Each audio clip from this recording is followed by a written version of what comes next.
Hello everyone. The topic of the today's video is the causes of the mental retardation. So mental retardation is often confused with an infectious disease such as mumps or the chickenpox or with mental illness or insanity. So mental retardation is a condition such as visual, hearing or orthopedic disabilities. It is often misunderstood because of its inconspicuous nature. It results from any of the number of circumstances that have the possibility of occurring during the prenatal, natal, or postnatal period. So it can result from a disease, infection, or virus. A second area of the confusion for many people is in trying to relate or separate the concepts of the mental retardation and mental illness. Mental illness is an emotional problem. It usually occurs after an individual has been unsuccessful in adjusting with some aspect of his or her environment. He or she may not be able to work with certain other people or may find himself or herself constantly in hot water.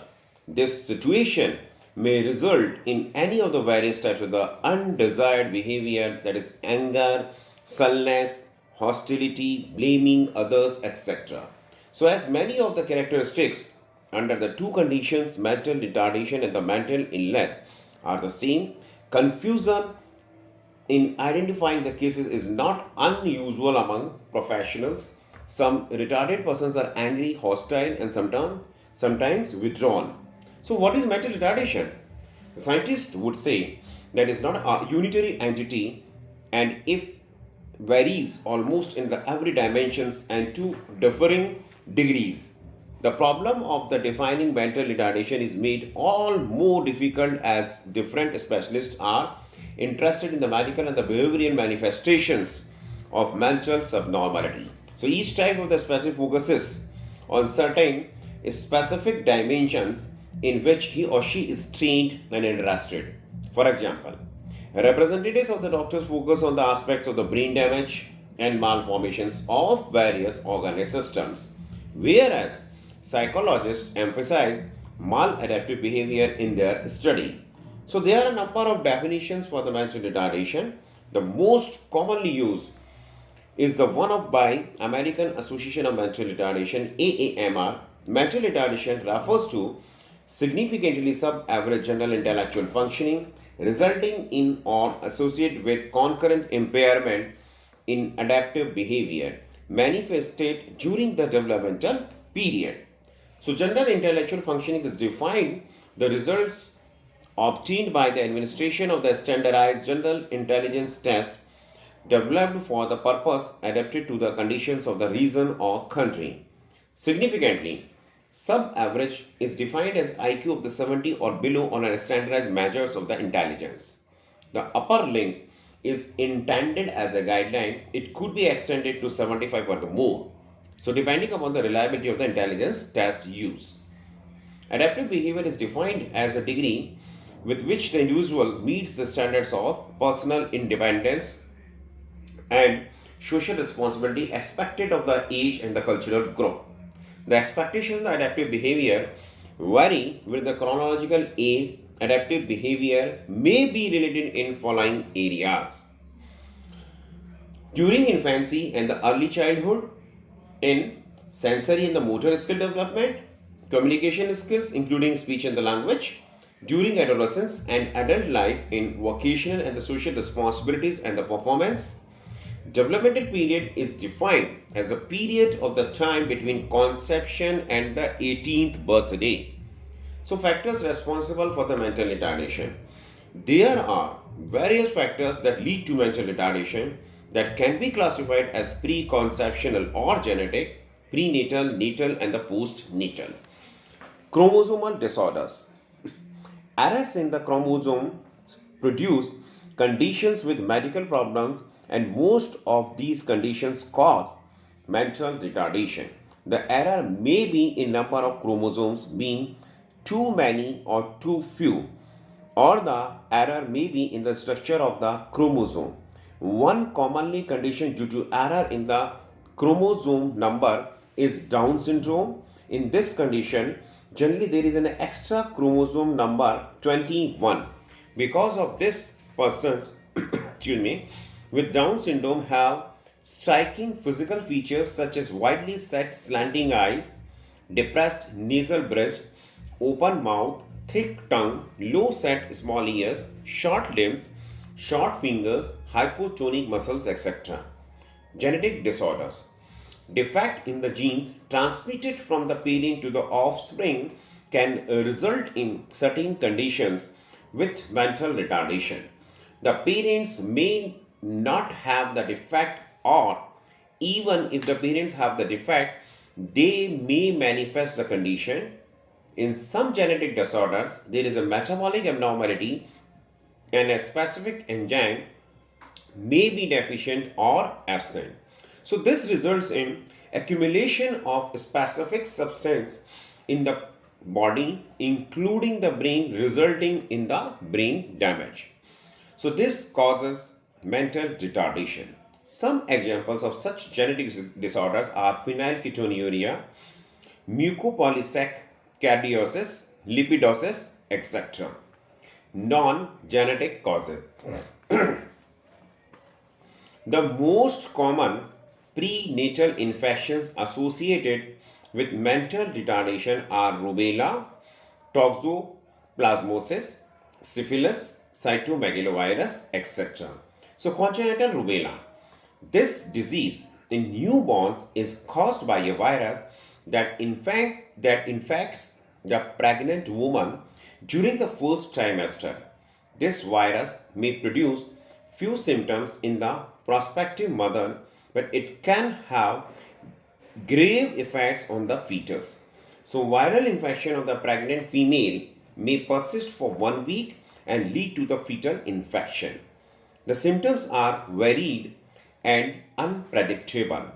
Rubella pregnancies may lead to spontaneous abortion, to stillbirth, to live birth with one or more abnormalities. We can say like that about 25% have multiple defects, or to perfectly normal birth.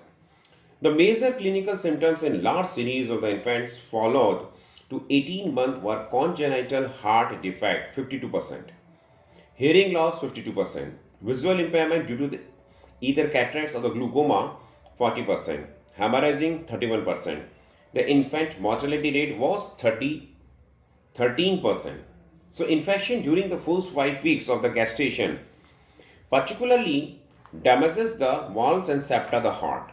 The brain is another major target of the rubella virus, with some effect seen as mental retardation. Of the 64 rubella infants followed to age 18 months, 69% had some degrees of the neurological impairment. So, congenital rubella is now wholly preventable through a vaccine that has been available since 1969. For the present, it continues to be important to identify prospective mothers who have not been immunized by an earlier rubella infections, and a special test permits determination. So, following such vaccination, pregnancy should be delayed for at least 2 to 3 months. Now, next one is the congenital toxoplasmosis. This is a protozoan infection that, like rubella, is typically non-injurious to the pregnant woman but devastating to the fetus. So, also as in the rubella, fetal vulnerability is largely confined to the first 3 months of the prenatal life. The congenital form of the disease is characterized by ocular and the neurologic lesions and brain calcification. So, microcephaly or hydrocephaly are the common sequelae. The acutely ill newborn usually dies in the first month of the life, and the great majority of the survivors who show retardation of the variable degree, complete or the partial blindness, and psychomotor disturbances. Behavioral problems. All behaviors are learned in accordance with some basic principles. It is from this behavioristic perspective that behavior modification has emerged as an applied science of the changing behaviors. Behavior modification derives its unique approach to treating maladaptive behavior from its foundation in learning theory.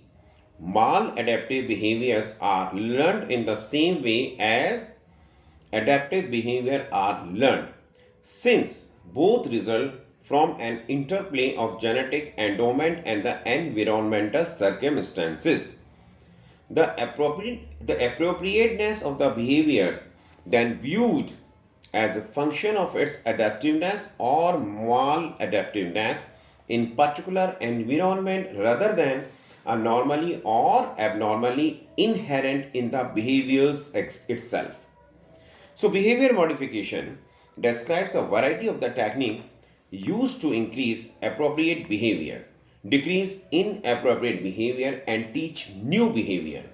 So, this active intervention approach involves the observation, measurement, and evaluation of target behaviors and the identification of this environmental antecedents and consequences that maintain these behaviors.